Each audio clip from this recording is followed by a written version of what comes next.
అంటే రిమాండ్కి తరలించే అవకాశమే ఎక్కువగా ఉంది. ఎందుకంటే రిమాండ్కి సంబంధించి అందులో పొందుపరిచిన అంశాలు చూస్తుంటే ఆ రకంగా ఉన్నాయి కాబట్టి ఫిక్స్ అయ్యే ఇంకా సదుపాయాల విషయం గురించి మిథున్ రెడ్డి తరపున అడ్వకేట్ ప్రస్తావించారని అనుకోవచ్చా సత్య?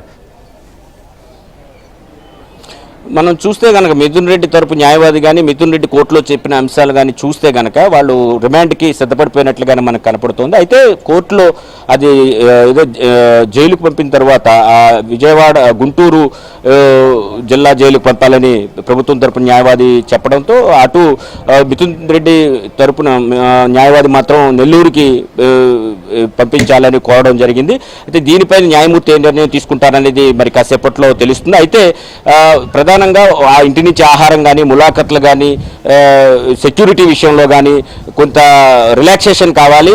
గతంలో 3 సార్లు ఎంపీగా పనిచేశారు, అదేవిధంగా ప్యానల్ స్పీకర్గా కూడా పనిచేసిన నేపథ్యంలో అన్ని అంశాలను కూడా ఇక్కడ ప్రస్తావించారు. అదేం ప్రత్యేక అర్హత కాకపోయినప్పటికీ కూడా కొన్ని ప్రివిలేజెస్ ఇవ్వాల్సిన అవసరం ఉందని మిథున్ రెడ్డి తరపున న్యాయవాది అయితే వాదించారు.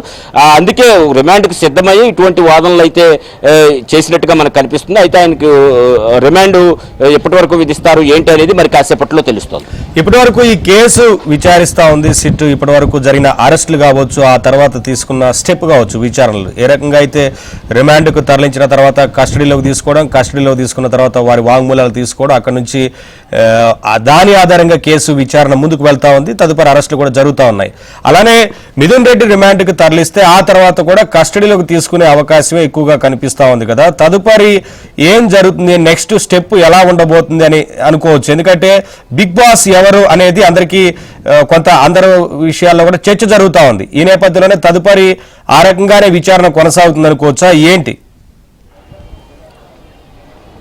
ఈరోజు నిన్న ఏదైతే ఛార్జ్ షీట్ను ఫైల్ చేశారో 300 పేజీలకు పైచిలకు ఛార్జ్ షీట్ను, అదేవిధంగా అనుబంధ పత్రాలను కూడా దాఖలు చేశారు వేలాది కొద్దీ.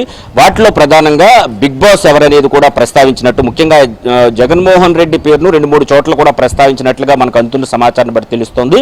ఇదే సమయంలో మొత్తం ఇందులో king pin, master mind, Bigg Boss 3 చూసుకుంటే కింగ్ పిన్గా వ్యవహరించిందైతే మాత్రం రాజకేశ్వరరెడ్డిగా మనం చెప్పుకోవచ్చు. అదేవిధంగా మాస్టర్ మైండ్ మొత్తం ఈ రూటింగ్ కానీ ప్లానింగ్ కానీ అంతా చేసిందే మిథున్ రెడ్డి అని చెబుతున్న పరిస్థితి అయితే ఉంది. ఇక బిగ్ బాస్ అంటే మొత్తం అంతిమ లబ్ధిదారులు ఎవరైతే ఉన్నారో ఆ లబ్ధిదారుల వివరాలన్నీ కూడా తేల్చడానికి మిథున్ రెడ్డిని ఇప్పుడు కస్టడీకి కూడా తర్వాత కోరి అని మరిన్ని వివరాలు రాబట్టే ప్రయత్నం అయితే చేస్తారని కూడా స్పష్టంగా మనకు అర్థమవుతుంది. దీనికి సంబంధించి ఇప్పటికే 11 మందిని అరెస్ట్ చేశారు.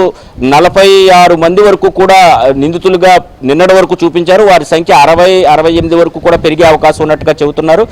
వేలాది మందిని ఇప్పటి వరకు ఎక్సైజ్ శాఖలో పనిచేసే ఉద్యోగులు కావచ్చు, వేలాది మంది దగ్గర ఈ కేసుకు సంబంధించి వివరాలను సేకరించి వాటన్నిటినీ కూడా ఛార్జ్ షీట్లో పొందుపరిచారు.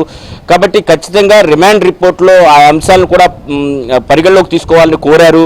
కాబట్టి వీటన్నిటిని పరిగణలోకి తీసుకుని రిమాండ్ ఇవ్వాలని ముందు కోరుతారు. తర్వాత కస్టడీకి కూడా త్వరలోనే కోరుతారు. కాబట్టి కస్టడీకి తీసుకున్నప్పుడు ఇబ్బంది కాకుండా, నెల్లూరు కాకుండా ఈ న్యాయస్థానానికి సమీపంలో ఉన్నటువంటి గుంటూరు జైల్లో ఉంచాలని కూడా ఇప్పటికే కోరడం జరిగింది. కాబట్టి ఓవరాల్గా తీసుకుంటే కనుక ఇప్పటి వరకు 11 మందిని ఇప్పటికే అరెస్ట్ చేయడం జరిగింది. అఖిల భారత సర్వీస్ అధికారులు ధనంజయ రెడ్డి కావచ్చు, అదేవిధంగా మరో అధికారి అయినటువంటి కృష్ణమోహన్ రెడ్డి, వీళ్ళందరినీ కూడా ఇప్పటికే వీళ్ళందరూ జైల్లోనే ఉండడం జరిగింది రాజకేశ్వరరెడ్డితో సహా.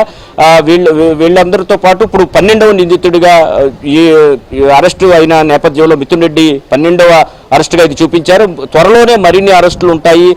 బిగ్ బాస్ వద్దకు దాదాపు సిట్ అధికారులు చేరుకున్నారు. ఈ మొత్తం వ్యవహారంలో ఏ విధంగా మనీ రూట్ అయింది, ముఖ్యంగా సినిమాలు తీయడం కావచ్చు, అదేవిధంగా బంగారం కొనుగోలుకు సంబంధించి కావచ్చు, విదేశాలకు డబ్బును తరలించడం కావచ్చు, చాలా డబ్బును బ్లాక్ నుంచి వైట్కు మార్చేందుకు బంగారం వ్యాపారాన్ని ఎక్కువగా వినియోగించుకున్నారని కూడా తెలుస్తోంది. వీటన్నిటి అంశాలపైన కూడా పూర్తి స్థాయిలో